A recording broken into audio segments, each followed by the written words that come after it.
How about that? 1, 2, 3, 4, 5. No, that's in it.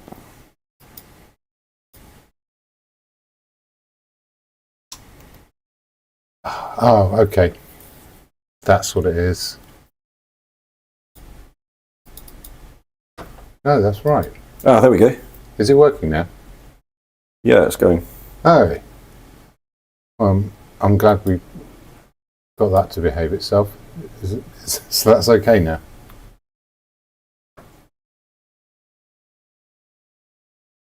This one shouldn't be on, so I'll leave that there. Can you hear me then? Am I coming out? Testing, 1, 2. How mysterious. Oh well, new software tonight, in case anybody hasn't guessed by now, which is, yeah, the cause of little problems with sound, it turns out. But that's not the end of the world. What is good is that I now have a square image, which will be less distracting, and a square palette image as well, which hopefully is easier to look at, and a slightly new layout. And yeah, tonight's subject matter is this delicate little flower in a pot. I like the way it's sort of reaching.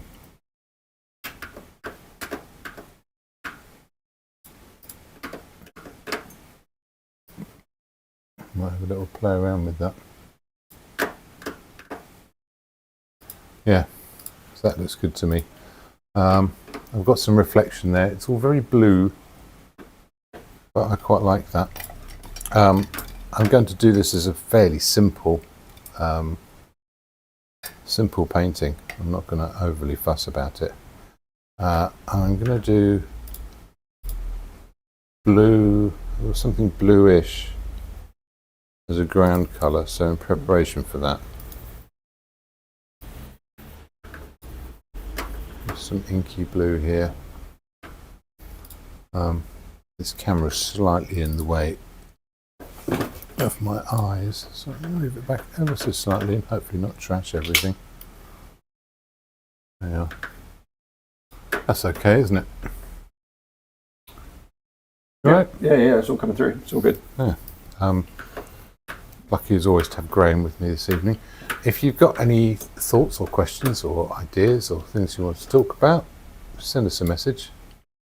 And Graham should be on the case when you finish clicking. Oh, it's being funny now. Oh, you know how to use Stage Manager? It's just not wanting to go across that side. If you go to the top, there's those two funny little lines right at the very top, just before you get to the colourful bit, all the way to the right. 2 lines, that's it. Click that, and then down below there, see Stage Manager. Switch that off. That should be okay. Lovely, thank you. Put my palette back on. It's going so well. Yes, yeah, what a great cracking start. Brilliant. I know. There you are. This is what happens when you fiddle with stuff. So now I've got a square canvas and nothing else works. And I'm just going to go in with this. I'm going to put this over to one side. So I want my little vase to go around here somewhere. I want my flowers to go over here somewhere. If I get my diagonal, that's a good diagonal. I'm pretty comfortable with that. That'll be the top of that.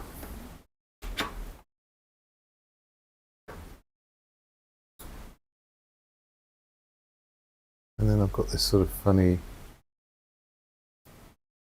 whoop, whoop, whoop shape that's going to have to fit in here. A bit like that. That's the sort of thing.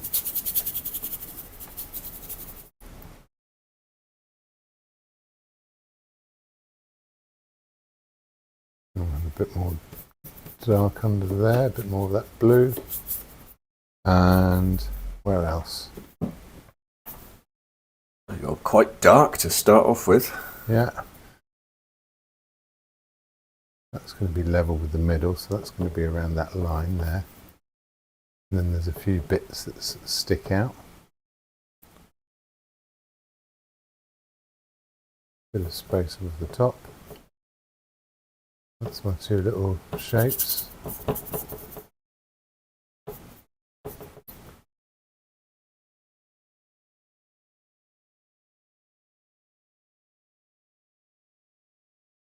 Make the vase a bit tiny, but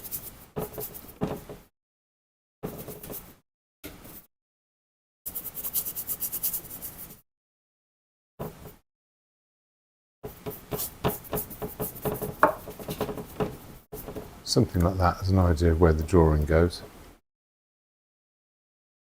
I'll do a bit of measuring as well, I think.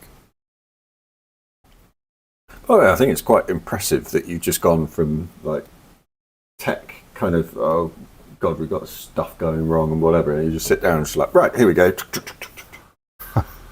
Well, I'm glad you're impressed. My brain doesn't work as quickly as that.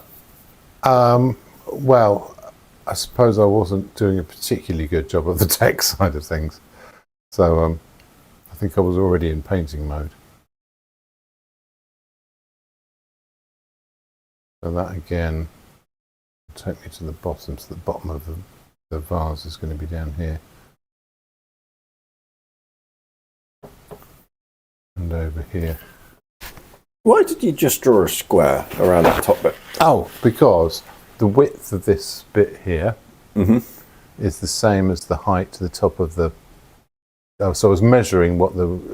Okay, so you're putting it kind of in a box so that you don't go outside that area. Yeah, and, right. And the neck of the vase sits here, so that's my new middle of the vase. That's where the bottom of the vase is going to go. So now I can sort of start to build some image around that. Cool. So I can pull a few of those highlights back out.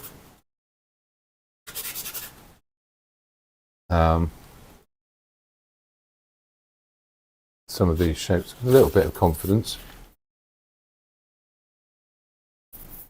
Yeah.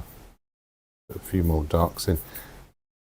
Nothing too committed, and I can have a look at this and say, am I happy with this? Does it do the thing I want it to do? Is the bottom of that vase too far down?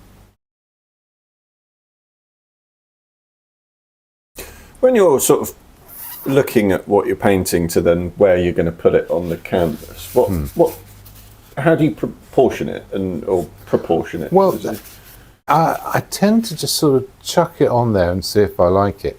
I'm making judgments about how it feels to the eye as much as anything else.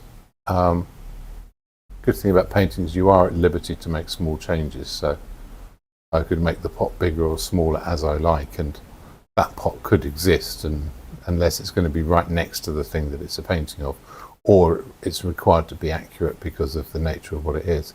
So something like a face, you can't just say, oh well, I've got the nose wrong, so I'll just give them a bigger nose, because then it won't look like them anymore, and that's not the idea of what you're doing. But if you want to get the feeling of a vase and the actual scale of it isn't that important, then yeah, you've got a bit of leeway. I'm going to create some fuzzy edges here because I'm not too committed to exactly where these flowers are going to go. So, are there certain kind of rules of thumb? I wouldn't say rules, but yeah, well, there are rules. I mean, they are. You could call them rules in the sense that you know, they are repeatable and reliable. It doesn't mean you can't break them. Doesn't mean you can't sort of. It's not like it's wrong if you don't follow the rules. It's more like there are rules about how the human eye perceives things, and you know, so you could say, well, one of the rules of composition is that the eye has to be comfortable. But what if you want to make people uncomfortable? Well, then it's the same rules. You're just doing something different. What you can't do is say, oh well, I'm going to imagine this different alien organism that's going to be looking at my paintings and interpreting them in a completely different way, because as far as we know, they don't exist. So what, like the bit where you said, if you wanted to make somebody feel uncomfortable, then there's certain things you can kind of do. yeah, I've been exploring that with music lately. I actually quite like music which makes you feel uncomfortable. Okay. And it's offbeats, patterns that aren't really patterns, and chord structures that are designed to make you feel a little bit uneasy. So what are some of the things that go on with painting where same thing that goes on with music. Why does something sound dissonant or uncomfortable with music? Because I guess it's not in harmony, it doesn't flow. But what is harmony? What is flow? What is rhythm? You know, you can investigate that by very quickly. If you ask anyone to respond to, you know what to do, right? There's an expectation. Your brain is putting that in. Comedy kind of works in a similar way. If a person wasn't finishing the sentence or finishing a story or thinking ahead to the next thing that's going to happen, the surprise wouldn't work. They wouldn't be shocked or amused when the story takes an unexpected turn, you know. And when the brain doesn't know what to do with that, you know, they reckon laughter is possibly one of the, almost like your nervous system recalibrating, you know. And the fact that we enjoy it or we think that's good is interesting. So there's an expectation of how you expect things to work together. You know, our expectation of music comes from a certain logic and familiarity, so it's variable from one person and one culture to another.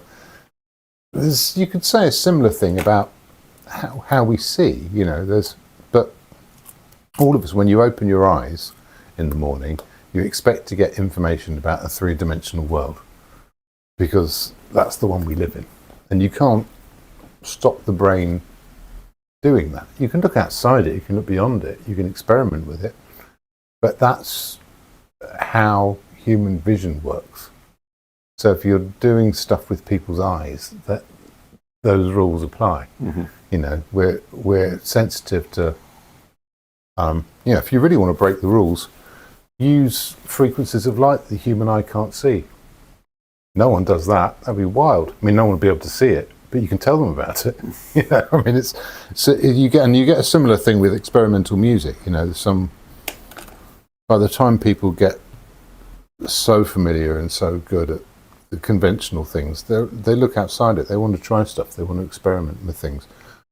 But unfortunately, that goes hand in hand with being understood by almost no one. If you're the number one top pioneer in a field, then you're the only person who understands it at that level. And this happens in science all the time. You know, when people, you know, someone's on the not news exactly, but you know, sort of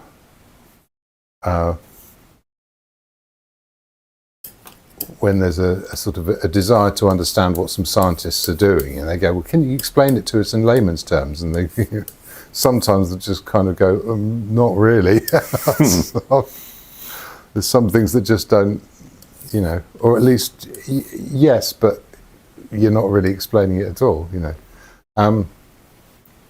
So that expectation, in order to play with that, you have to understand how the information's being transmitted, how a human being relates to it. If you want to write a joke, you've got to have an idea of what someone was expecting you to say. You've got to lead them to that, you know, and then surprise them, and then have the right kind of surprise that's interesting enough to them to elicit the reaction you want. It's an interesting thing, and same is true of visual things. The eye behaves a certain way, investigates the world a certain way that we're not entirely privy to. Okay, I can start to see this now. I've just been letting my eyes settle in, and try and understand what it is it's looking at.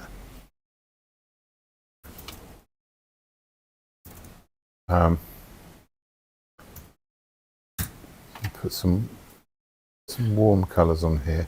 I'm really going to try and make something of the warm and cool. Just as a kind of note, Dawn has said on here that the sound is being weird. It's kind of cuts out every time that there's a kind of stop. Oh, I've got a gate on it. Have a little look at the filters on the. There you are. Right click it and yeah. Game. Switch the gate off, see what that does. I think we'd end up with a sort of a background hum. Noise gate. So I will go in and go back onto YouTube. Yeah, so we're experimenting as we go along, but thank you, Dawn, for chipping in.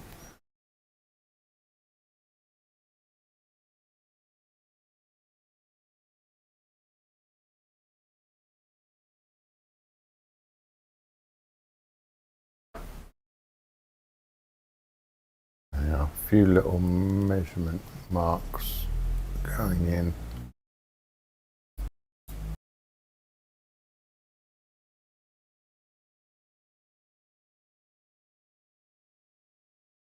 Oh, that's tricky.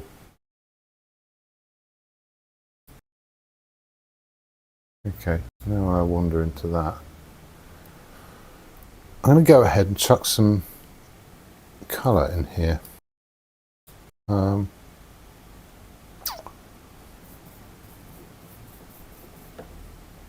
There's these pinky grey colours. I'm going to use a little bit of flake white.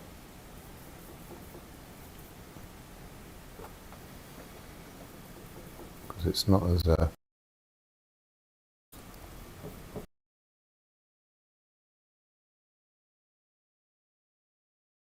powerful as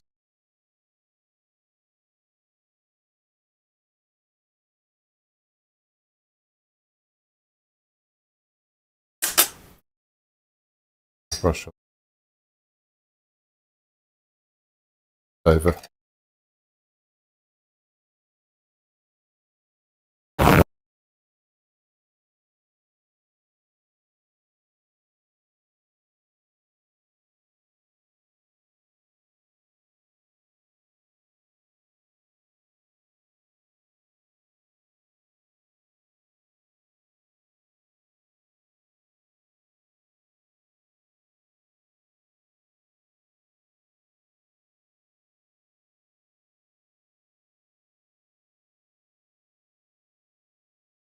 Vase.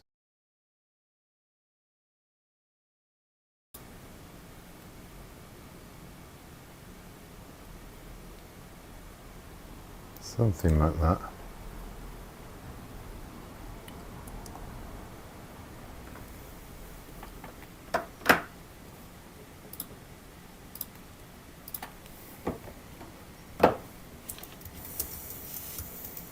Oh, I don't know what it's doing.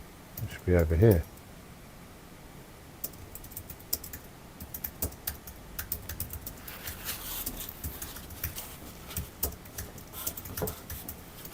Hey. So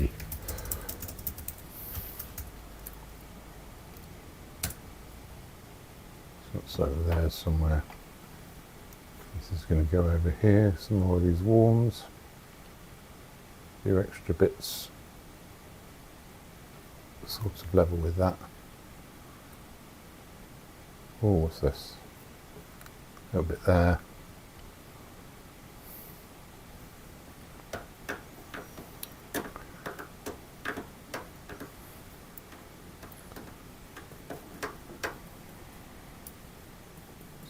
Something really vague.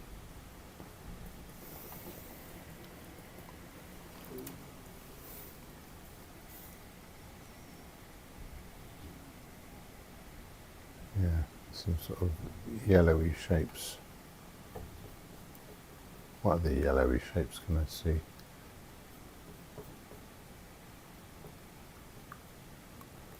There's some.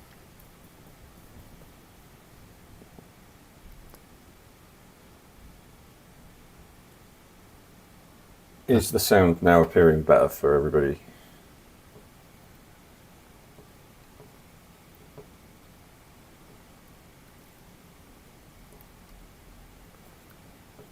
Let's hope so. That was probably just the 30 seconds for which anybody was watching. Okay.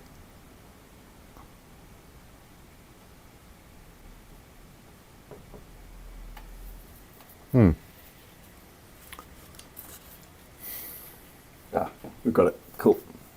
Lovely. Excellent. Pleased.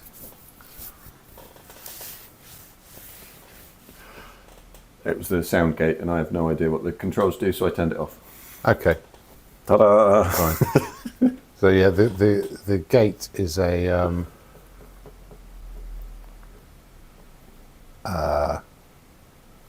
if the sound's below a certain level, it will just cut it out completely.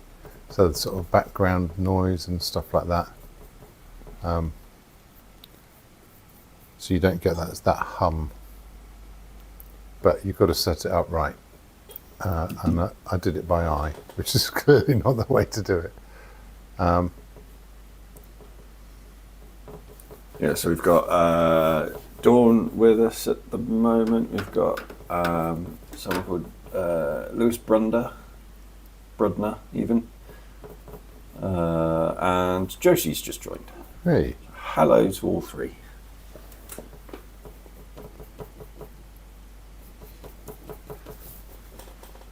I've taken my eye off the ball of what you've been painting. Yeah. So I'm just finding my way into some of these sort of simple shapes. Now I've got the big shapes, so I can join some of these little shapes together. And I really start to... I don't want to put too much paint on at this point because I'm going to be working back into it with other colours later on. But I also want to have some of these sort of these darks delineated. Is that the word? That's a good word.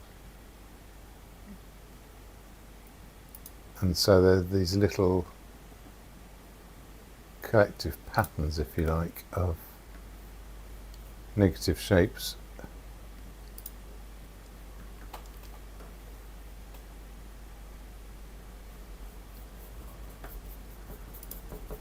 So you can start to see these petals appearing. I want to keep this cool. I'm just doing little brush mixes at the moment, so it will keep some variety in there.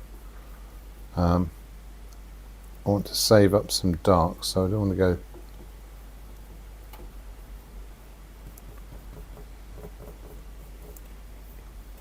We may have covered this before, I'm sorry if we have, but why would you choose brush mixing rather than palette mixing?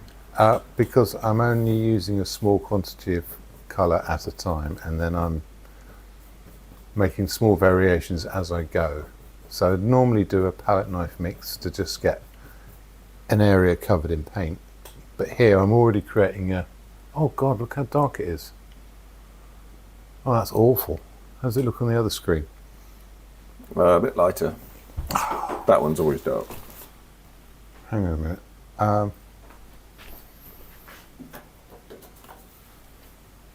Oh, it's got paint on it now as well, that's useful. Oh, so that looks fine, doesn't it?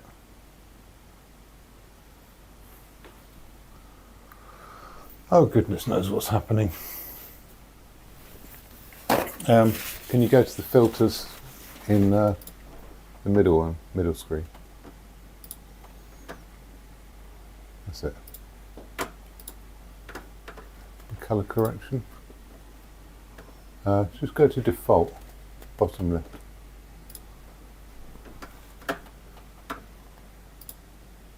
Ah, it's way too pale, isn't it? Okay, put the contrast up a little bit. Take the brightness down a little bit. There, oh yeah, somewhere in between, isn't it? That's okay. That'll do for the moment.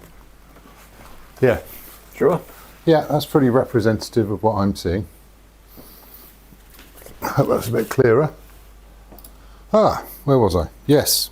So you can see it's lighter on this side than this side, and that's just little changes with the brush mixes as it goes. Okay. So I might end up darkening this and lightening this, or just darkening this, or just lightening this. I'm not too fussed about it at the moment, and I want to be able to react. So I want to be able to change my mind. So I'm just mixing a little bit more dark into the brush mix I had, just keeping it going. Now I want to go back to the big shapes and say I've sort of got a little row of them here. So something like that. And then line that up. It's going to line up with here roughly.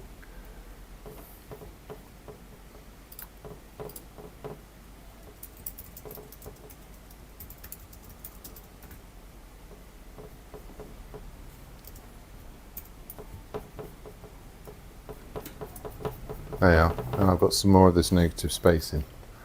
And each time it defines a bit more of what's going on with the little flowers.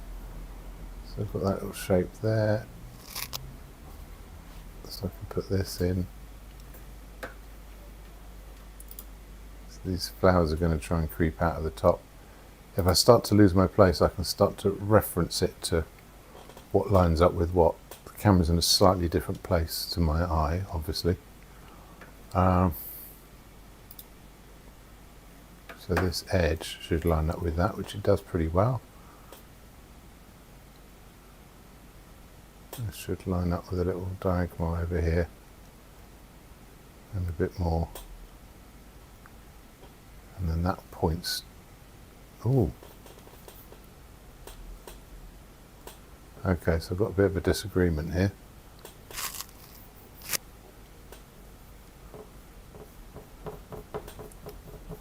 Well, I'm not going to be too fussy about it. Where does that go? Oh yeah. Oh, I don't know what's going on there. I'll just scrub it out. So I can put that back in later. There'll be some thicker paint to go on later on. And as long as I can sort of keep my place, I should be fairly free later on to just sort of wander around and add bits, take bits away. And again, it's the petals can be in slightly different places, so slight inaccuracies aren't going to be super important. What's going to be much more important is the colours. I don't want to put too much paint on at this stage because I will definitely want to change the colour of that. Put a bit more dark in here.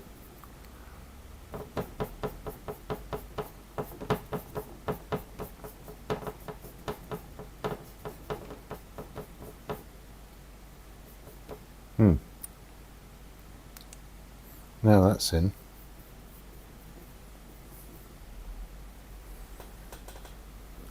I'll make a bluer version. Back to that warm I made earlier. Now.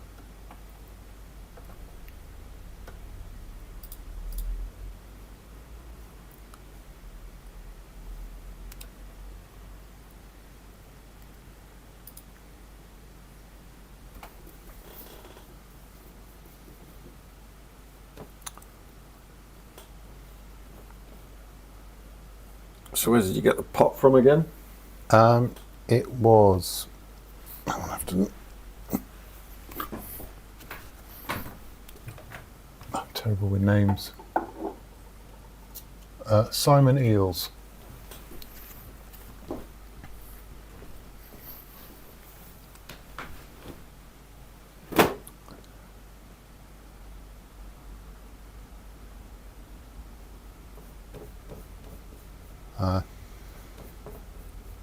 Yeah, nice chap, and lovely pots.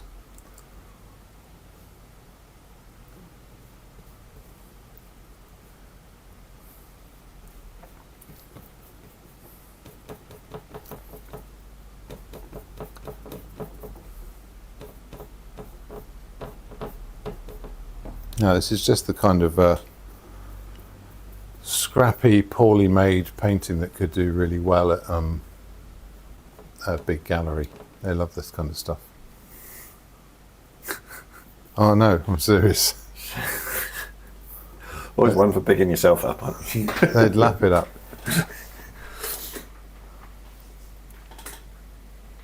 Oh, I'm glad you're finally taking yourself seriously and painting like an idiot.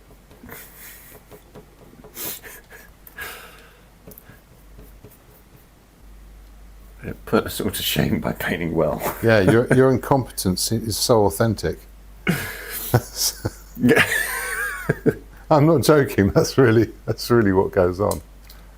If someone demonstrates no real ability to use paint properly or be in control of it, yeah, I'll probably stop now. No, I've behaved myself. Oh, okay. So I'm very non-committal about the vase and where it goes at the moment. But I will refine that later on. I'll even soften those edges so that I don't have to commit to it. I might do the whole thing with brush mixes actually. Josie's asked, is that cobalt blue? Sorry, missed if you said. No, I'm using ultramarine. Here I'm putting a tiny little bit of well, I will use a bit of titanium white. With the fact that it's called Tiny bit of viridian. ultramarine, does that mean that there is just a standard marine? No, ultramarine means across the sea. Okay. And originally, ultramarine was made from lapis lazuli, which was found in particular rocks in Afghanistan. Say that word again. Lapis lazuli, or lazuli, depending What on how a you. beautiful word that is. Yeah, often just shortened to lapis. Yeah, it produced this particular kind of lovely blue, which artists were very fond of. It was incredibly expensive. So, you know all those old sort of religious paintings with the Virgin Mary sat in the middle like a chair, which is literally what she was actually in those paintings. And she'd always have that blue colour on her. And it kept going for a long time. She'd always be represented with that purpley blue. And that was generally lapis lazuli. Or lazuli. I think I used to say lazuli. I don't know why I've started changing it. So is it a mineral then? Yeah. It's a carbon-based mineral that forms naturally in some rocks, rarely. And its chemical composition was understood, and a method of producing it artificially was made in the 19th century by a German chemist whose name I can't remember. And wakey. Yeah, and now it's really cheap, and chemically it's identical. There are still people who will buy lapis lazuli. I'm changing the way I say it now. I can't make up my mind up. And those people are called hipsters, and their paintings are uniformly awful. No, I think if you've got the luxury of using the real thing, I imagine it's probably got particular qualities, but I don't know. It seems a bit. I'm not 100% convinced that it probably grinds up differently, gives you some different textures and stuff like that. I've no doubt about that, but I don't believe you couldn't recreate that. Oh no, this is much browner. Yeah, using some fillers and stuff, but hey, what do I know?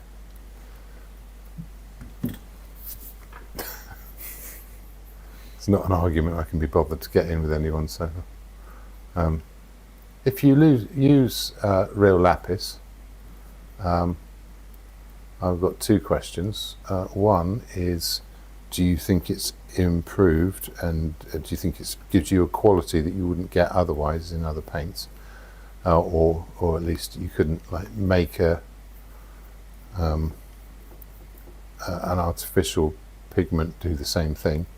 And secondly, can you lend me some money, because clearly you're burning it for fun. No, I'd love to have a go. I'd love to have a go using it at some point. I'm seeing pinks now. I'm going to start putting them in. So it's still an extremely expensive. Yeah, I mean, and that hasn't changed. It's probably more expensive now. Yeah, a lot of pigments were, there was no easy way of getting them. So yeah, chatted about this a lot in various circumstances. Tyrian purple was one of the most interesting ones, which was actually a dye. It wasn't really used in paints, but the reason the Roman Catholic Church is so full of those blues and purples is because of the cost of them. So they represented, what would you call it? I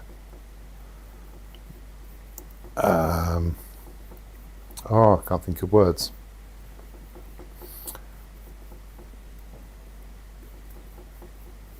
They're ostentatious, they represented wealth and power. And Opulent, there you go, thanks. And so if you wanted to communicate your wealth and power, then having access to those kinds of things. In Roman times, from some of the writings and records they've discovered, a yard of Tyrian purple dyed silk. Tyrian purple was made of like tiny sea snails that were crushed up, and there's some gland in them, so you only get a tiny bit out of each one. Not to be confused with cochineal, which is a beetle which produces a kind of red colour.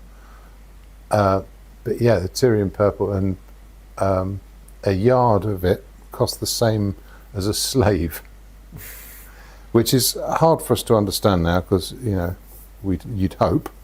But you wouldn't expect that sort of thing to be cheap, and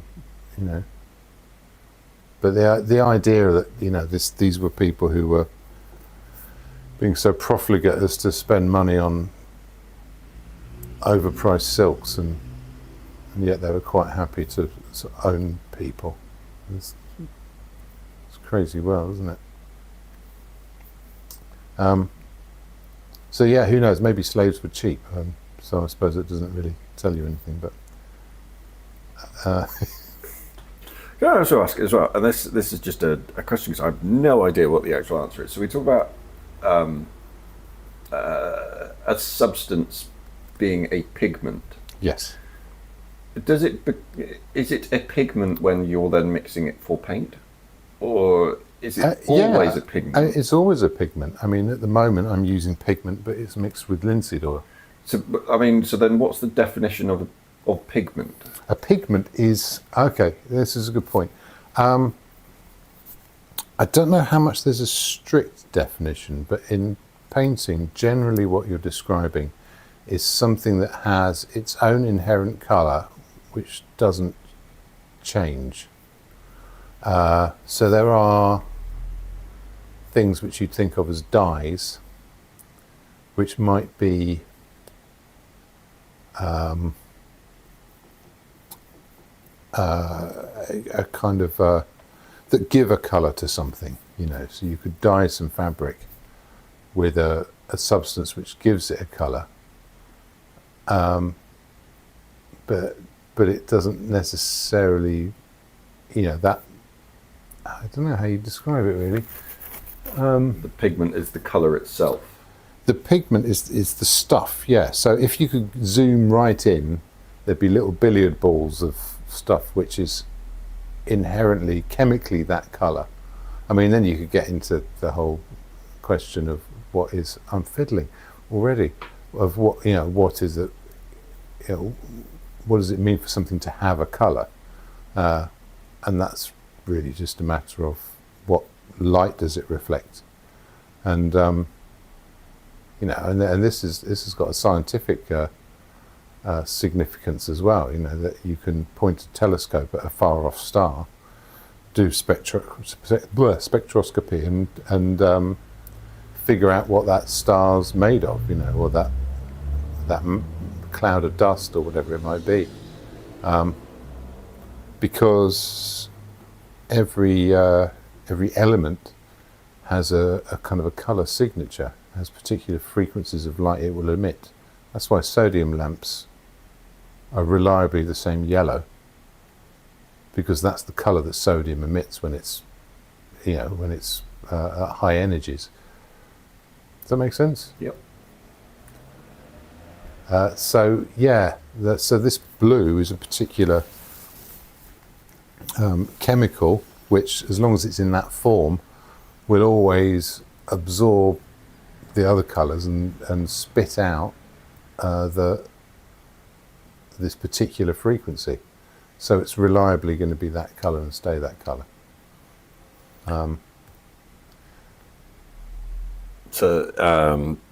Louis has just posted, pigments are insoluble particles that provide colour by reflecting or scattering light. Which I think is what I just said. It's nice to be in good Dyes company. are soluble substances that chemically bond with materials to impart colour. That's it, chemically bond. I was thinking of the fabric and the bits getting in there, and I was thinking, yeah. And then he's put in brackets underneath, ChatGPT helps, hee hee. Good. I love that. Yeah, well, now I tell you what, I don't use that enough. In many ways, it could be a useful tool for things like that. Yeah, so it's an interesting thing. So when you've got a pigment and it's useful, you can use it in lots of different things, but you're always kind of making a paint with it. So yeah, so the point is, you can't really dye your jumper with a pigment. Does that make sense? Yeah, it just goes over the top of it. Yeah, it'd be like putting a load of powder on it and then, you know, and then put it in the wash. If you had coloured sand, you couldn't dye your jumper with it. Mm-hmm. So you scale that down, and you've got different scales of like the particles and particulates or whatever. And then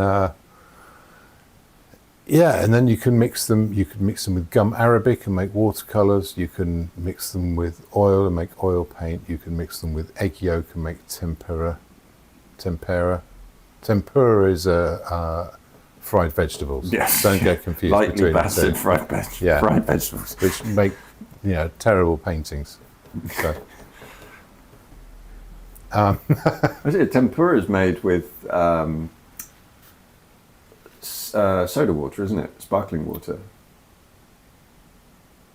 What? I don't know anything about cooking. Yeah, it's you could make up any old rubbish. So it's it gives it a much lighter covering of the batter because of the because of the sparklingness. Well, that's very interesting. Or the angriness of the water. It's not still or sparkling water. It's still or angry water. Okay, angry water. Well, yeah, it is. Yeah, no, I like that. That's fun. Take a big old gulp of angry water, and you certainly know about it. I'm still using the flake white here, and I'm putting some of these sort of blues and greens in, which look lightish at the moment. They're not going to in the end. In the end, when the real lights go on next to them, they will look much dimmer. But at the moment, I can just sort of chuck some of these colours in places where they go. Yeah, it's funny how a painting develops depending on sort of a feeling. On another day, I'd have painted this in a completely different way. But this just felt right tonight, and yeah, I'm not entirely sure I approve of what I'm doing, but it does it does kind of feel right. I want to keep some soft edges here and there. I don't want to get too caught up in little details. There's a few other little blue bits I'm not sure about. And that's pretty much the end of that. I'll go back to some of these browns, and I'll use some of these browns in some of these petals over here. There's sort of, no, not brown enough. There you are, make that lighter.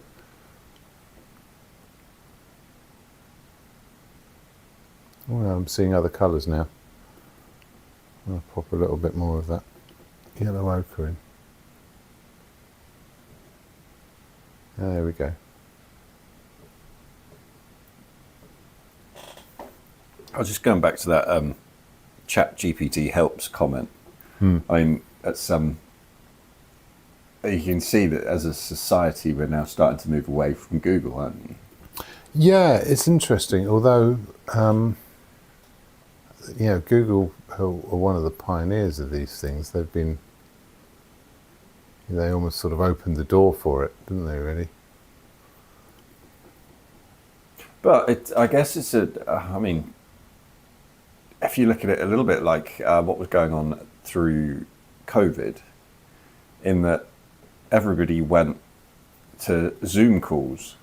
Yeah. So even though Skype was pretty much the pioneer of doing video calling, yeah, they didn't get a look in edgeways. Yeah. Similarly with the smartphone market, in that Nokia, who produced the 3210, the 3310, which pretty much everybody has had one at some point in their life, yeah, at the early stages of mobile phones, nowhere with smartphones. Yeah. Well, I guess that's the thing. Maybe if you're sort of too stuck in that technology, Skype couldn't do the things that people needed that they got Zoom to do.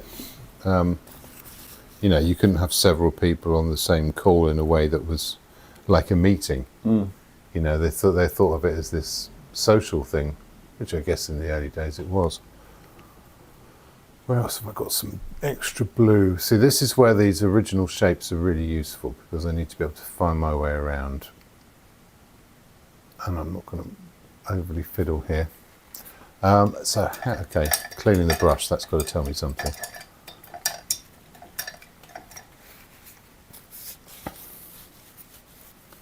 I'm holding off on the bright highlights until later on, but in the meantime I can put a few in.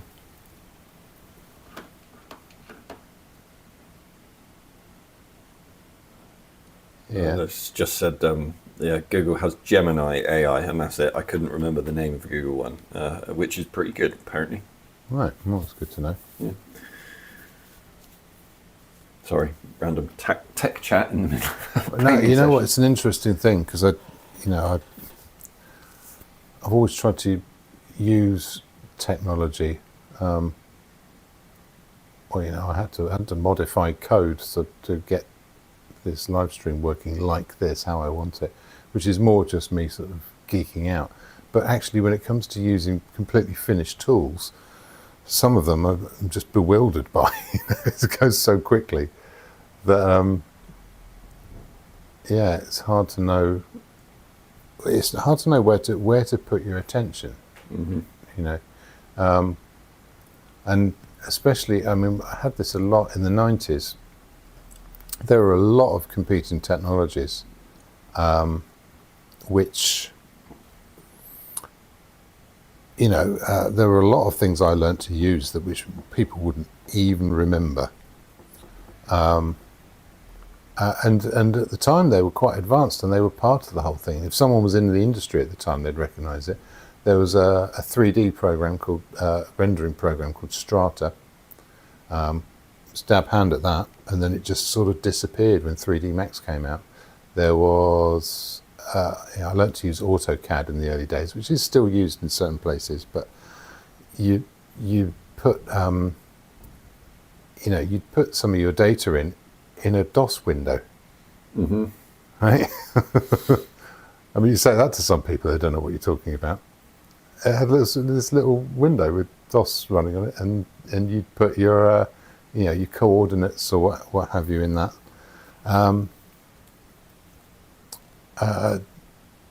Used a little program called MiniCAD, which I used to do a lot of 3D modeling on. Tons of software, which Quark Express is a distant memory, and that was the industry standard for quite a while. Every newspaper was laid out on that, and I remember using InDesign when it first came out and thinking, yeah, this is going to take over, and it did. Partly because Adobe was fairly ubiquitous, and then it became the thing that people wanted to invest in, and all these other behind-the-scenes things. But it's you invest your time into any particular technology, you could easily find out that you sort of not exactly wasted that time, but you've got to start over again somewhere down the line, which can be very frustrating. So I kind of gave up a little bit with bothering to try and keep up with it. It just seemed a bit pointless, Thought I'd just, see what sticks and use that. Okay, I've got this little highlight here. I'm going to pop that in, and I'm going to stop with this.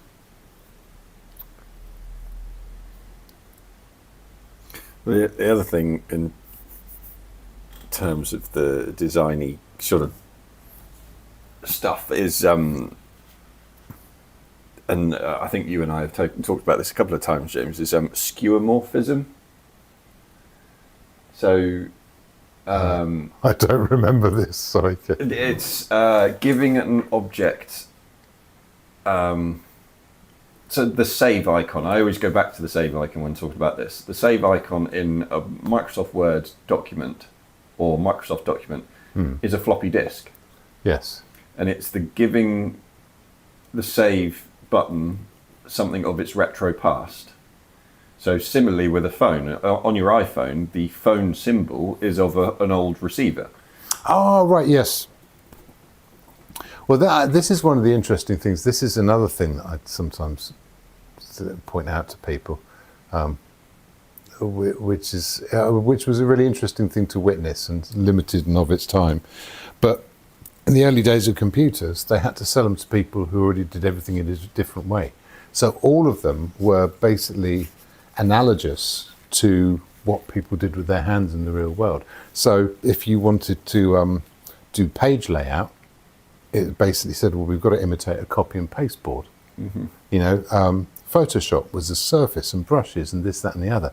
And all the useful things that a computer could do, like layers, like, various sort of other transformations, were kind of, no one made a big thing of them because nobody knew what they were, And then at a certain point, I said about 3D Studio Max, when that came out, I suddenly realized we were talking the computer's language, not, because especially with things like 3D modeling, you can imagine you're building a house with bricks, or that you're chopping up surfaces and moving them around, or almost imitating what someone would do with foam board and a Stanley knife or whatever. But suddenly with 3D Max, it was something else. I'm just momentarily distracted by something behind here. So Lewis is also saying, I'm using Mid-Journey to generate some ideas for painting references, and the results is very good, better than I imagined. But I have doubts about using them to practice because they can affect my style. Mid-Journey being an artificial intelligence image generator. Yeah, but if this is a style that people, this is the interesting thing. Like, would you be resistant to learning, like, manga or something styles, or like the Studio Ghibli style, or the style of past. If you wanted to understand image making, you could do worse than to learn the styles of what they call the old masters. But to just repeat that, there's some people do learn those things. They go off to Florence and learn to paint in this particular way, and then they just keep doing that, and they've just got a few tricks and it's been done. It's been taken to a limit, but that knowledge can help you. So if you think of, I reckon, if you think of it as understanding what that visual language is, what its markers are, we can all recognize AI images already. They've got this slightly over, like the chromaticity. Is that the word? Chromaticity has been turned up. They're slightly too colourful. The broken edges are slightly too deliberate. There's all these sort of signifiers, but those things are chosen because these are things that people respond to. And yeah, they look a bit unnatural. So if you want to step away from that, learning what it is really useful. So I suppose, as a practice thing, there's nothing wrong with it. If you're trying to develop your own work, I feel your pain. It's really tricky because you don't. But nothing's original. You've got to start from somewhere. So if you start and then you decide what you don't like, changing it is easy. If you wait for the right thing to turn up, you'll never ever do it. That's what I'd say. That's my 2 pence. Not that anyone asked, but. Well, actually, it did. Lewis said, "What's your opinion?" Oh, right, okay. Well, there, I got stuck in there. Yeah, I mean, it's something. It's an interesting thing, and it's really relevant. I mean, I'm doing things at the moment. I just got a little bit of magenta, put it into my mix, and just push the colour out. And that's something I've learnt to do from playing with other things, and now I'm using it, and I can't remember where I learnt it, or why it's useful, or why I'm confident that it will work. So that's the thing. Oh, okay. So what I would ask is, are you trying to make like work which is finished, like that does a particular job? So if you're working commercially, say, there'd be a brief, there'd be a particular thing you want to achieve, and the work either achieves that or it doesn't. It succeeds or fails. If that's the case,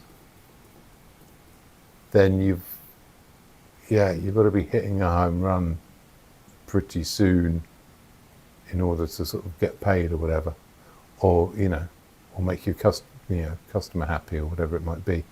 If it's just about you and trying to approach the thing you want to make, the thing that says what you want to say, then I'd have a play with everything. I think the old adage is fail quickly, isn't it? Mm-hmm. And I think that's jolly good advice. I don't know who it's from, but definitely applies.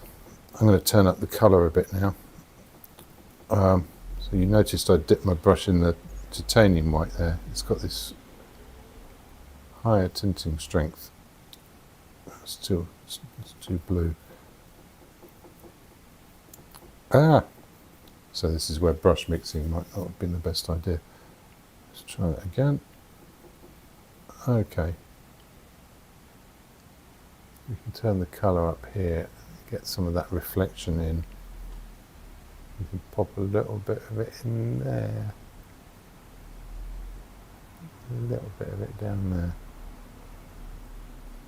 Oh, that might have been too much. Go back to that pinky grey colour. So we can pop a bit of that light back in. I want to keep the shape, because of the way the vase is made.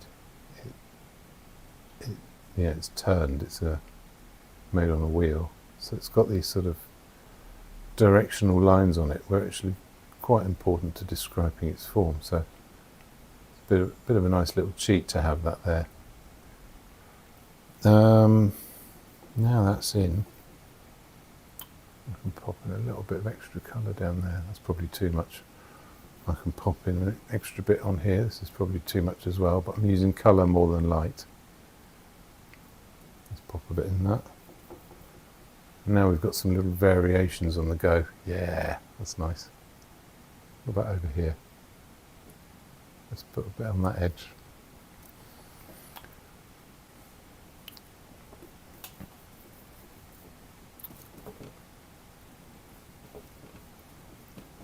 Yeah, get some of that blue going, break some edges, pop a few bits in there, have it sort of meet up. I'll come in with some darks again later. About over here.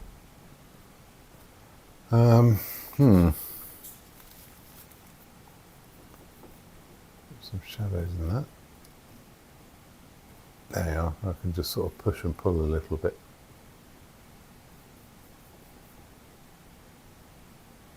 A few heavier shadows. Go back to some of these sort of browny lights. A bit creamier.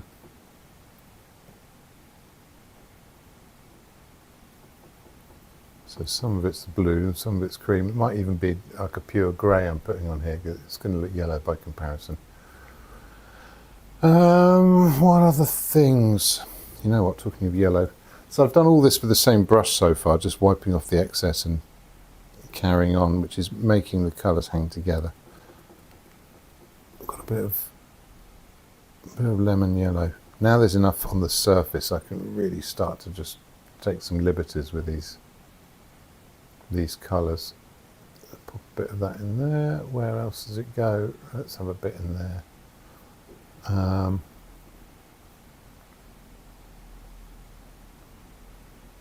Where else?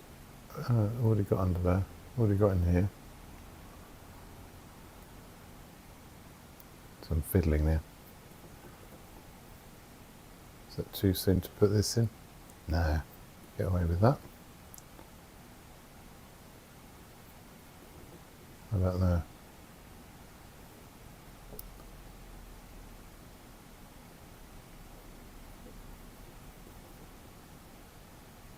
Yeah. Okay. Some under there. There's a little bit in here. Oh, maybe that should have been greener. So there's these extra colours sort of turning up in particular places, which are interesting. I'll go back in with some background colour, and that will do a nice job of sort of re-establishing. What's the word I'm looking for? Edges. And I'm wondering whether to get some lights on now or later. I think it's probably time for a little bit of a reset. We have we've gone beyond the 8 o'clock mark. Oh, right, okay. Due to new software issues, not issues, but new software, we haven't got time lapse yet. I haven't got a time lapse to show you, so. It's just said I have to go. Bye. So thank you for joining. Thank you for coming in. Lovely to hear from you. Do come again. Okay. Hit like and subscribe button. Yes, don't forget to forget the like and subscribe button. Yeah, I don't really do all that stuff, do I? I'm going to stop and have a little look at this. Oh. Wake up. Oh, that was good timing, wasn't it? Yeah, so normally the palette is sort of super populated by now, but I've held right back on it. It doesn't mean I won't. Hello, Mockins. It doesn't mean I won't mix in proper colours. Do you find that a palette is generally smaller if you're doing brush mixing? Well, yeah, I don't know. It depends.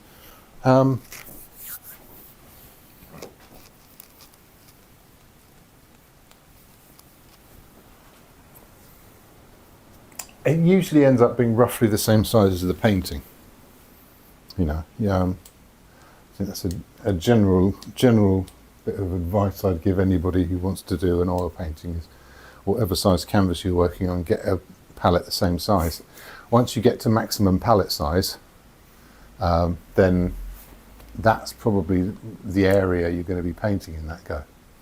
You know, if you've got a 4 foot square canvas, you're not going to do it all off the one palette. you can maybe do several passes, but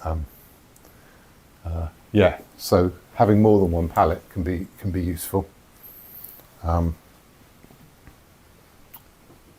know, if you were doing a portrait and you had a face and you had a load of background, you'd use a different palette for the background, possibly a different one for the clothes and a different one for the face. If you had a whole load of some background colour, and you were trying to find your way around subtle flesh tones on the same palette, you'd run out of room, and it'd be frustrating and difficult. So, as you have stood up for a bit, shall I go and make another cup of tea? that sounds good.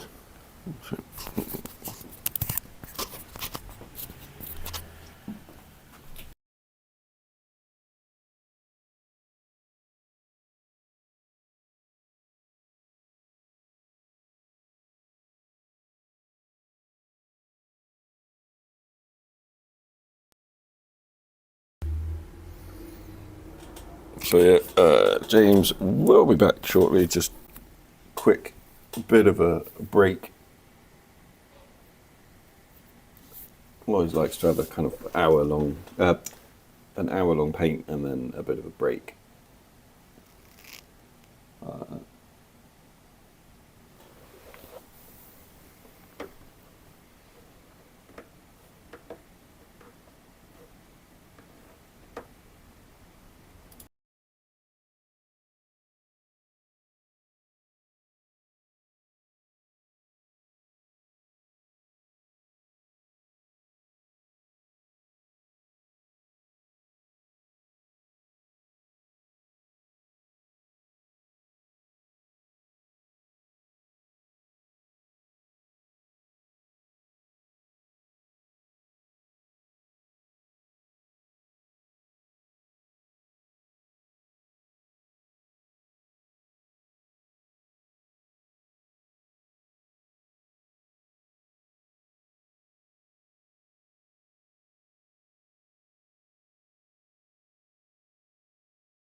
Say again, sorry? The kettle is on and the cat is fed. Wonderful.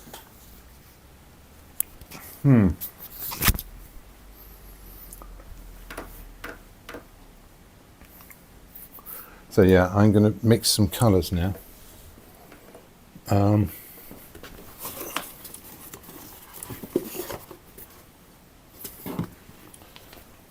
put out a bit more raw umber.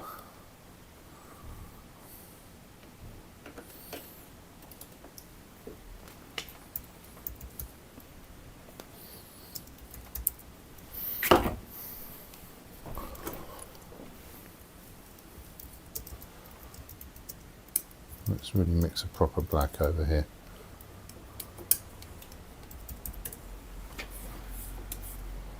It's slightly greeny. I'm going to put a bit of red in it.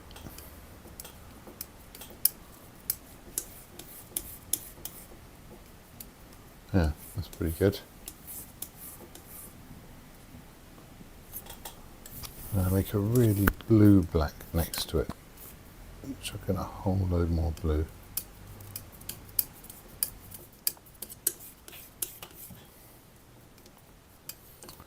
I'm going to add a little bit of green to that.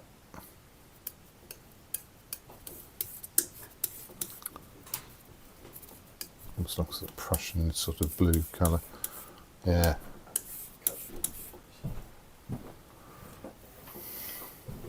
If I go back to this one, I'll add some white to it. See, the titanium white's going to be too much. I'm going to add more flake white to it. Yeah. Doesn't darken it anything like as much. It's quite a warm colour. I want it to be a bit more purple than that. I've got this violet over here. Put a bit of that in there.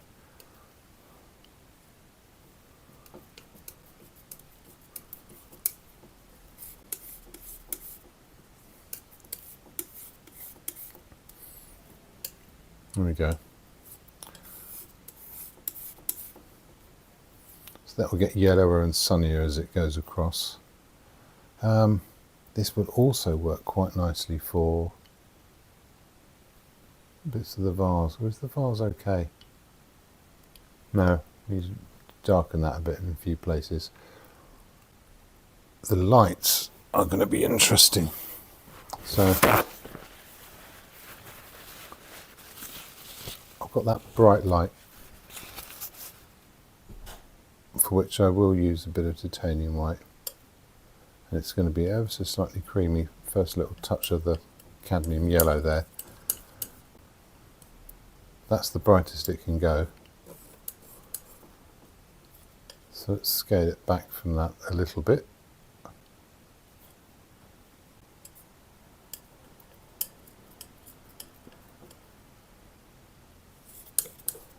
Yeah, and there's this really subtle sort of middling. I want to pin it down. What colour is that? It's sort of like a pinky grey. I'm going to borrow a little bit of this, a little bit of that violet.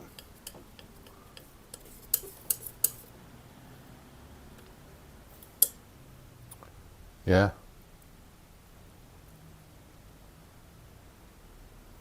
Okay, and then there'll be a slightly peachier one just next to it. It's doing pretty much the same thing, but with a bit of yellow ochre in it. A bit of alizarin. There we go. So there's my highlight colours and my darks.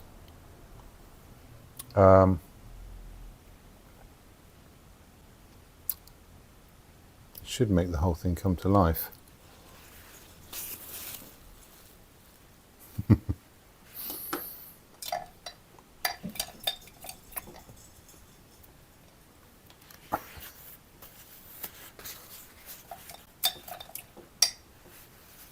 Okay, got a couple of small brushes here. This cat's got hold of his toy.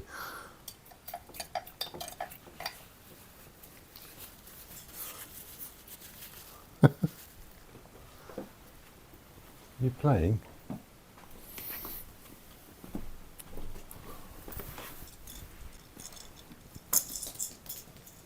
Missed it.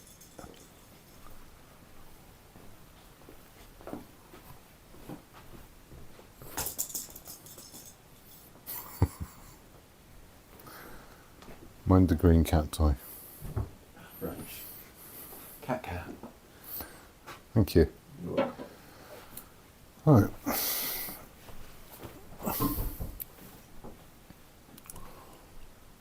I'm going to start with this this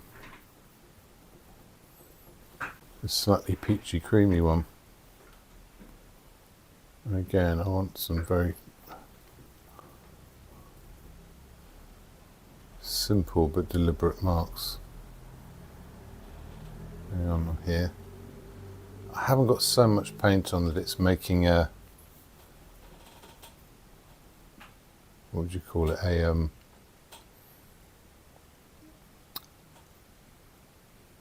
like a gooey surface.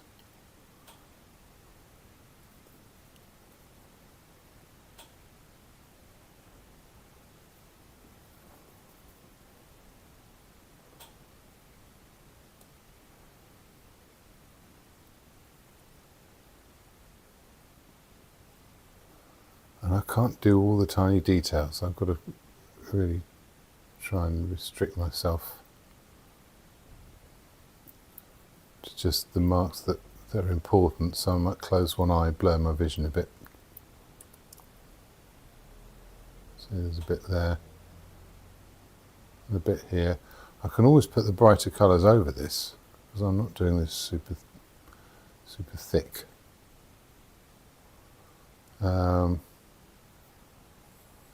Yeah, similarly up here.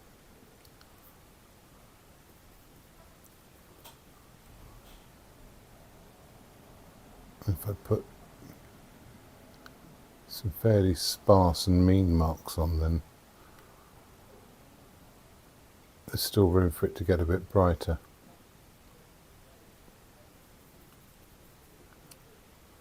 Now here.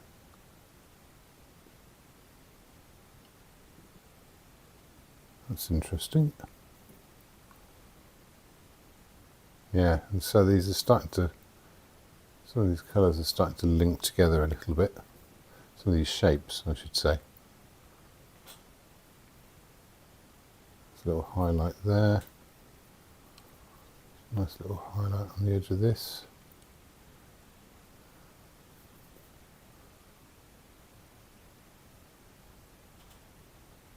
Yeah, that's going to get brighter in a bit. There might be a spatula moment. I know. Oh, that's exciting. Building your hopes up.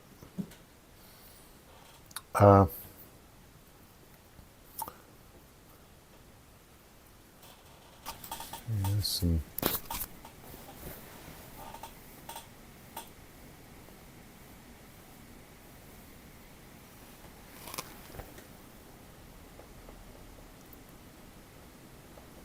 Especially where the edges of these soften off. Bit of an edge on there.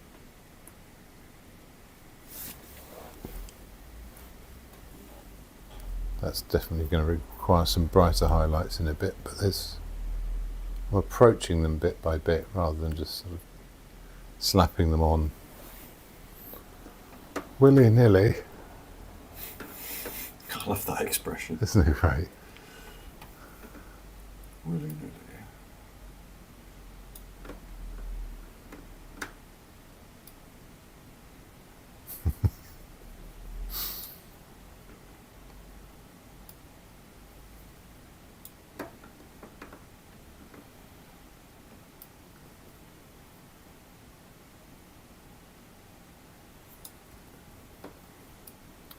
Yeah.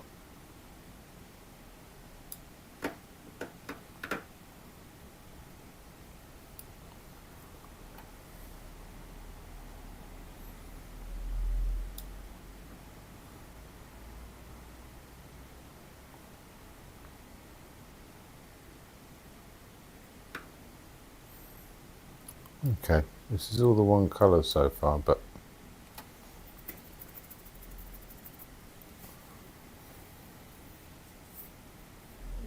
that's okay. None of this is bright. Maybe a few edges on it. There's an edge on that. Should have reloaded the brush.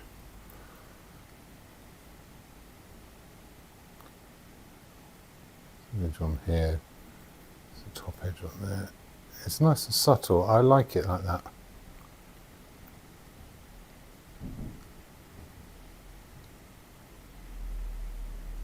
There's a light in the underneath. There's a little bit one behind. There's a few. So yeah, while I've got that, I can put a few bits onto here as well. You can sort of start to see it bringing out the real colour and shape of this this pot. So it will find its way down here, but it will stop shy of getting into that gap here.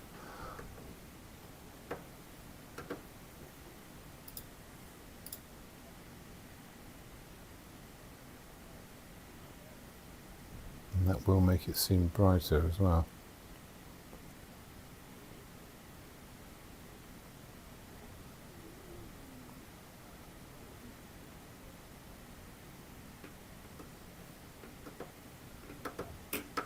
Oh.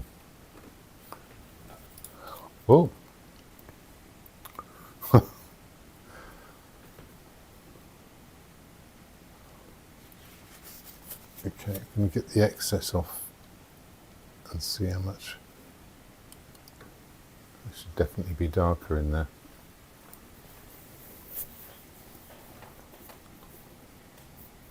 I am really impressed by the piece of software that straightens up the image. Yeah, like I said, it's a simple transform, but I ought to have written down who wrote the original code and thanked them, because I'm immensely grateful to them for doing it. As much as I could manage to sort of get it pasted in and working. And even that's just with the help of instructions from people on, people who've bothered to post how they did it or how it ought to be used, and sharing that out there. Right. Let's get those shadowed colours. Make sure that brush is a bit drier.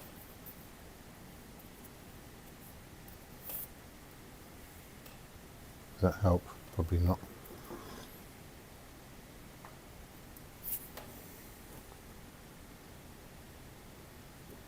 Not really. Okay.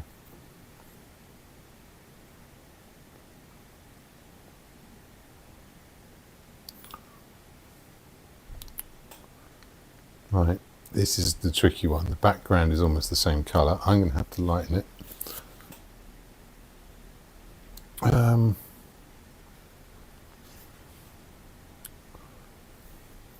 Or am I?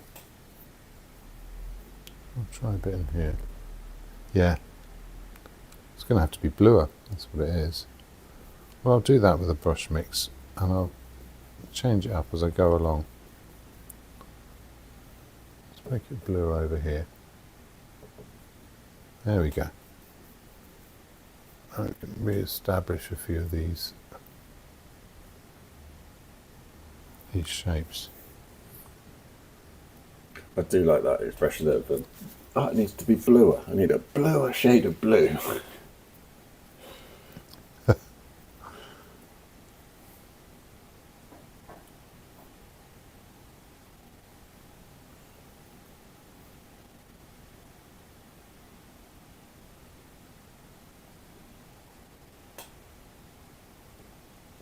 Yeah, you do end up sort of talking in a funny language as a painter.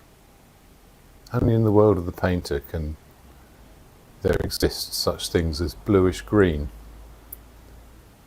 or yellowy purple, or whatever you might, because they're nonsenses really. They aren't real colours, but you can get those colours and you can mix them together, and so you're experiencing what happens when these different sort of colour ideas collide and what emerges from them, and you can't really describe it any other way. That's what's happening here, and where those colours meet, you describe the thing happening as those two colours reacting together. Of course, it's all probably browns and whatever else, but I'm going to soften that edge a bit.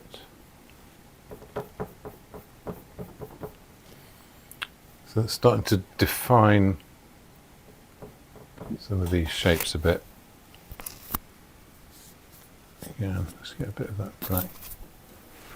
So in here,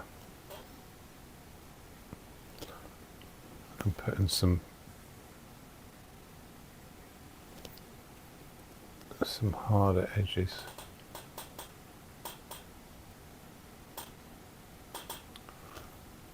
Little details, just where you need them, just to make you see it in a particular way here.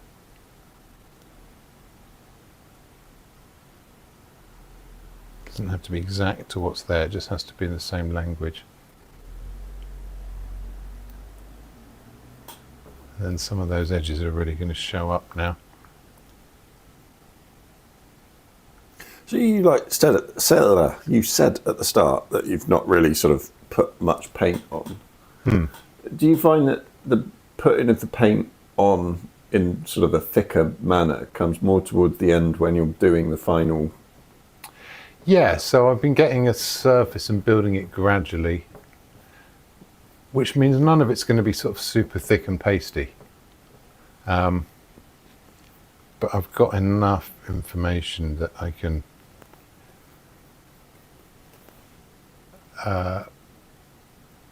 sort of home in on the subtleties.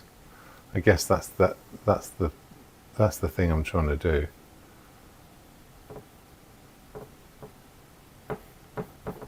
There's a nice few lost edges over there. I can go a bit darker as I approach these edges here, so there's a sense of a movement of light. This surface isn't being massively receptive either. It is primed with what I normally use, the Michael Harding non-absorbent primer. There's a bit of tooth left in it. So it's not quite the same as working on panel. Do you have a preference as to what you normally work on? Yeah, well, I like to have the canvas sort of sized in a way that I'm comfortable with. Oh, that dark edge makes a difference, doesn't it?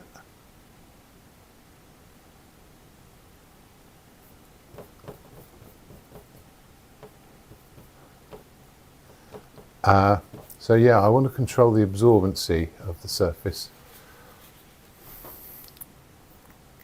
Okay, let me go a little bit lighter up here. Make the paint a bit thicker. The thicker paint will create an edge.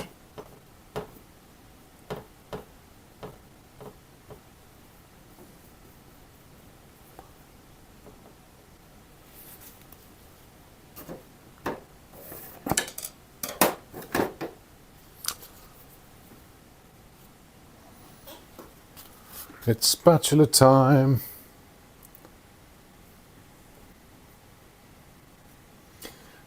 Amazing. Love a bit of spatula time. Sarah Cook has just come on board and said, evening both, just come online and loving this still life tonight. We'll look forward to seeing it in person if you're thinking of doing another exhibition.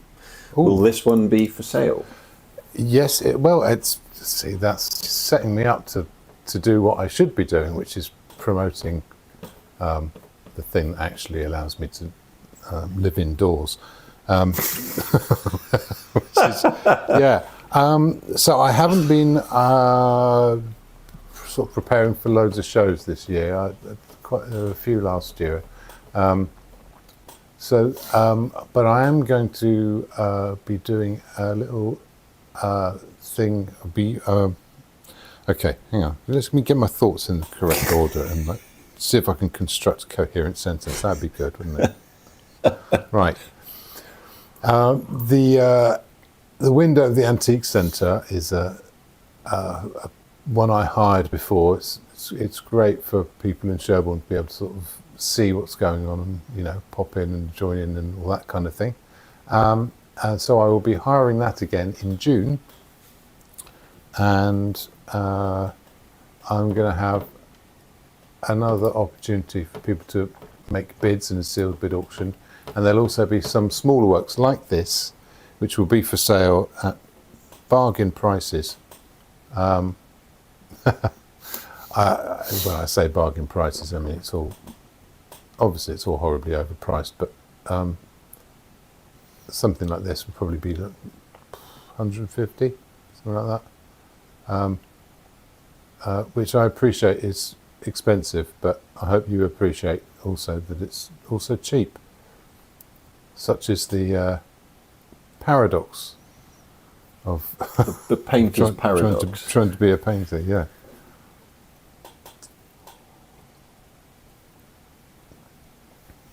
I think sometimes people think, oh, well, selling at those prices, you must be successful. And you're going, well, yes, comparatively, but also it's just enough to not have to live in my car.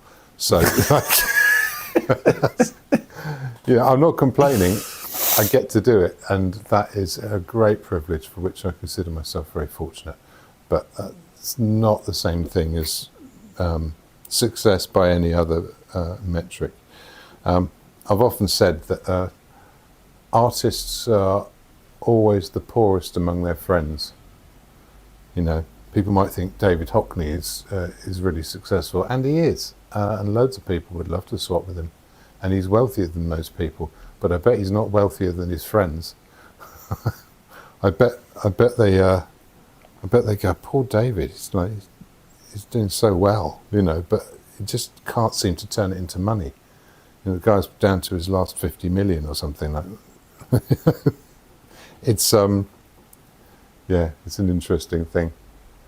So I do have to make some things like that happen from time to time, and it's lovely to show some stuff. So this will be in the Bean Shot tomorrow, and I have got prices on my pictures in the Bean Shot if anybody wants to look. Again, it's never sort of top of my list of priorities selling stuff, but I guess it probably ought to be a bit more. Oh, a few greens, that helps. Right, I'm really not happy at all about this background here. So I'm going to make a bit of this blue here, make that a bit more solid. It's too light. Oh, that's sweet. So Sarah said, fab, definitely appreciate the artist's work. We'll keep an eye out. And then has also put poorest amongst friends, but the richest fulfilling life. Well, yeah, that's what I keep trying to tell myself. Fulfilling life doesn't pay bills, though, does it? No. Well, you know, I tell you what is funny is you do kind of you develop sort of ways of you know it's a good life, and I'm very fortunate. But there's always sort of like there's always this kind of allowance, you know. So I often sort of feel bad for people who've had to actually work all their lives to be invited to the good places, you know. I feel like I am sort of, you know, it's slightly patronising, but there's this idea that you need to be looked after a bit, and it's also not patronising because it's true. I see you complaining every moment about it. Yeah. Okay, I'm going to break that edge. I don't like it. I'm going to carry this blue up into there and make it less important. I'm making too much of this edge here, so I'm going to break that, and I'm going to put it back in afterwards with something brighter. Get back to this.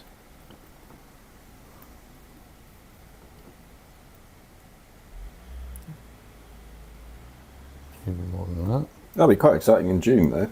Yeah, so that will be, yeah, I'm looking forward to that already. I only sort of finalised the arrangement today, so it's very generous of them to have me back. And will you be doing painting in the window again? I will be painting in the window, probably from a slightly earlier time. There was a certain amount of criticism as to when I chose to show up last time. I thought it was a bit pointless, and they went, yeah, you didn't get until like 3:15. So, which is, you know, probably a good point. Maybe the people who are interested are out about in town when, you know, like 11 o'clock in the morning or something, when they should be in bed. But yeah, it's all a bit mad, isn't it? Josie's just said, I'm loving these blues. Thank you. Me too. Right, I've just seen some more. Right. Oh. So I've got this violet, Windsor violet. It's really quite intense. If I put some in here, it's really going to make the green blues on the other side really lift.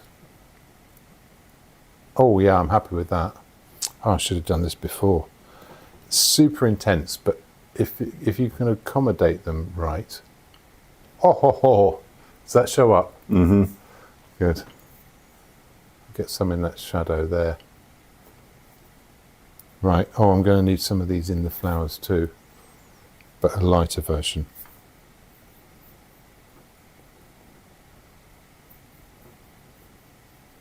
Where's that going to go?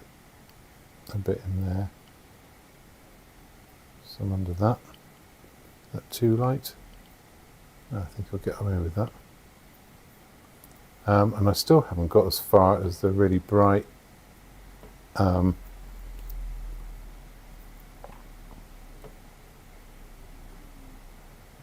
we are. The really bright highlights, which are going to come in any second.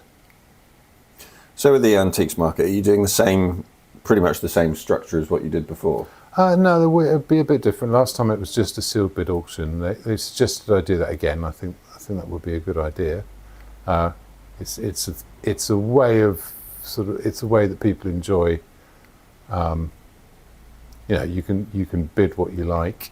I get to find out stuff about which paintings people like the best and what they're prepared to pay for them. You know, so I get an idea of what to put out there. You know, what's going to appeal to people and what they're going to enjoy.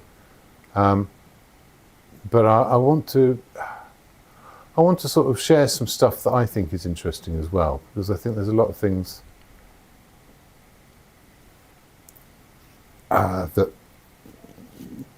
that people who make stuff do that until they actually make it and put it in front of people can't really be explained. So having the freedom to just sort of ping to share something you've made and say, look, what do you think of this? You know, it might bomb, it might completely miss its audience. I'm used to that, to be honest. In fact, if anything, that's the thing I'm quite good at. Nice to have a niche, isn't it? Yeah. And years later, people can go, oh, funny we'd understood that at the time. You should have explained it all. But then, if you have to explain it, you need to make better artwork, in my opinion.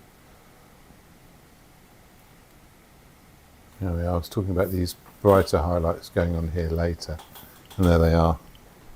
And they're creating a bit of movement for these petals, these edges. That's a lump, which I didn't want. Just the brightest bits, just as they sort of dart across. Nice. Okay, it's getting quite fun to do now. Don't want to go overboard. I want to keep that on the darker side of things. Here, that's going to be brighter. You can definitely tell when you're enjoying doing a painting or if you're struggling and fighting with it. Oh, what? Because of whether I'm shouting swear words or whether I'm... Well, that's quite an indicator. But at the moment, it's almost like a sort of you can sense you're in a happy place. Yeah. Well, this is what I'd set myself up for. Mm. I mean, I could be ruining it right now. This could be disastrous. This isn't a sign that things are going well. This is a sign I've got to the bit where I get to have some fun with the thing I think is interesting. I've got a couple of these little highlights on here. I think they land quite nicely. Don't want to overdo that. Ooh. No. Got this paler green colour. Pop in a few little dashes of that. Been the same size brush throughout, isn't it? Yeah, pretty much done that. Yeah, which was the idea, really. Okay, that's sort of coming in now, isn't it? Last bit, and I'm going to use a bit of yellow ochre. And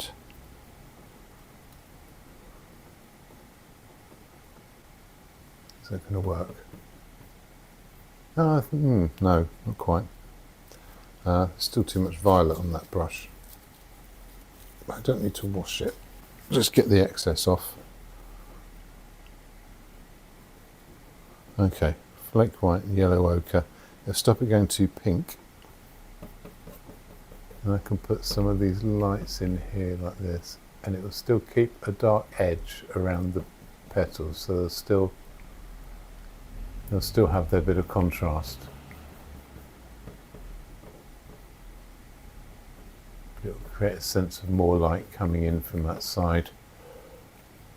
I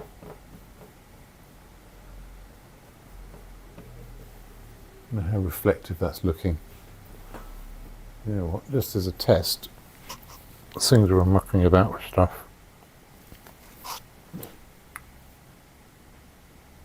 Is going to get rid of the reflections?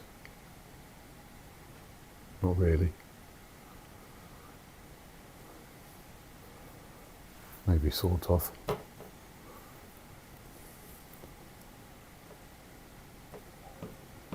There you are, and that yellow.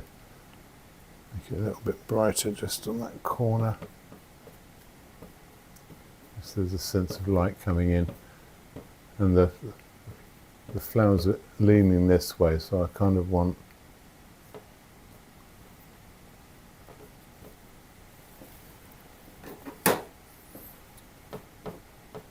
some sort of dynamic lines that work against them.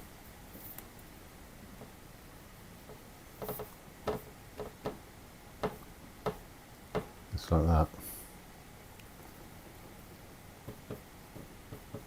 And have that sort of scatter behind a little bit.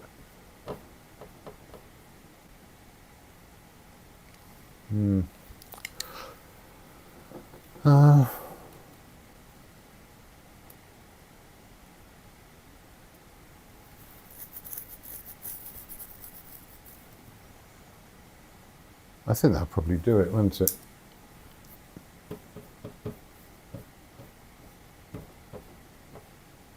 Yeah, and that sort of comes up and meets that edge there.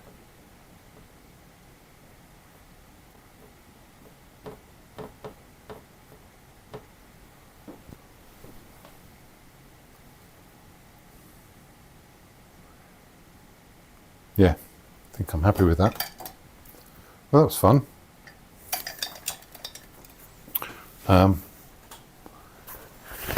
Is that vase in proportion? I think it is pretty well. I'm still not happy with the colour reproduction. I'm going to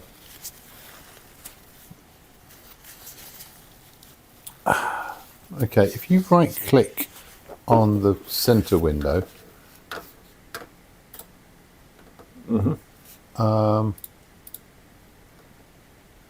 can you select a different camera?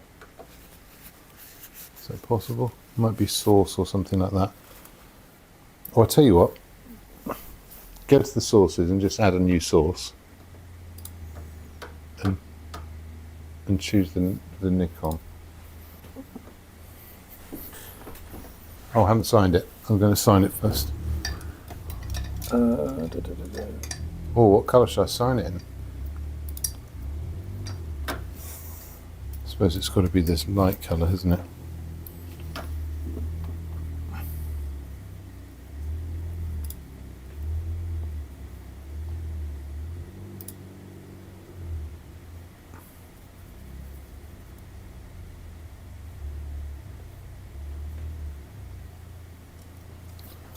Yeah, just about legible.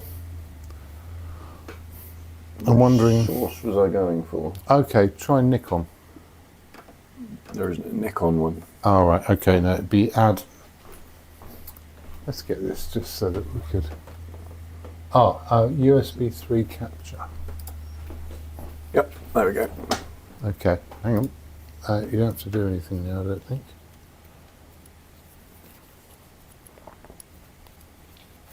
Ah, there we are. See if I can unravel this. Oh, I should be able to come round. Oh no, I'm all at angle.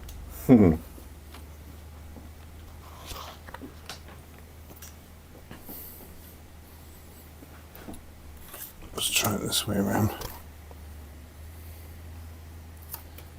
Oh, there we go. Hopefully that gives us somewhat better account of what's going on.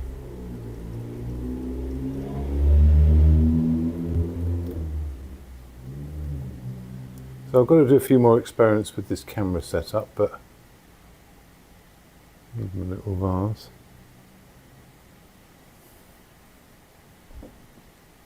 I'm surprised you didn't go more sort of hard with the line on the left-hand side of the vase. I can get rid of the reflections there.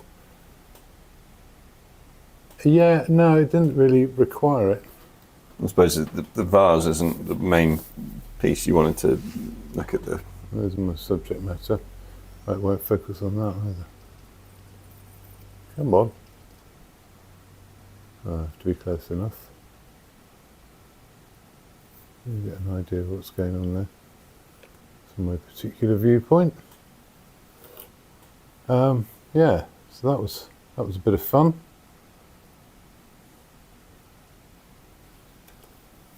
And I hope that was entertaining and interesting to watch. I'll pop this back now. We can close that window if you like. Yep.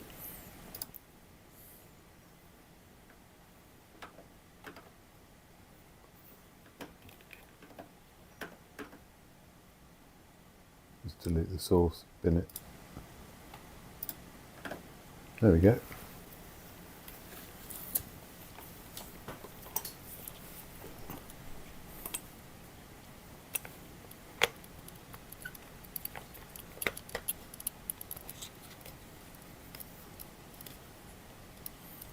So that'll be up in the shop tomorrow. It will. And yeah, I'm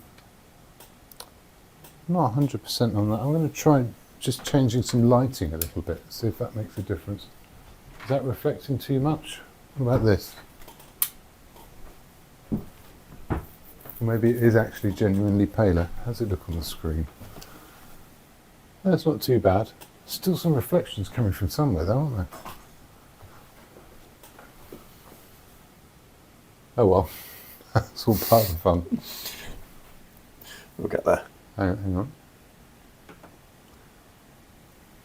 It's funny, isn't it? You put the reflections in and out. Yeah. Yeah, so I'm going to have some more playing with the colour correction and things like that, and keep improving. But hopefully, thanks so much for coming along and joining in. Oh, tea. Cold cup of tea is the sign of involvement. Oh, absolutely.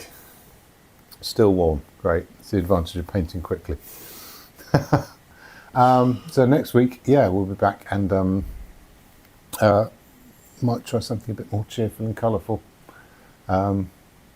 Might be able to get some more people in for portraits as well. Yeah, that's true. In the coming, coming weeks Ashley and months. Pointed out today that we hadn't had portraits for a while. So yeah, so it'll be quite interesting. If you'd like to come and sit, let me know. You'd be very welcome. Mm. And yeah. Fantastic. Thanks very much. See you next week. Okay.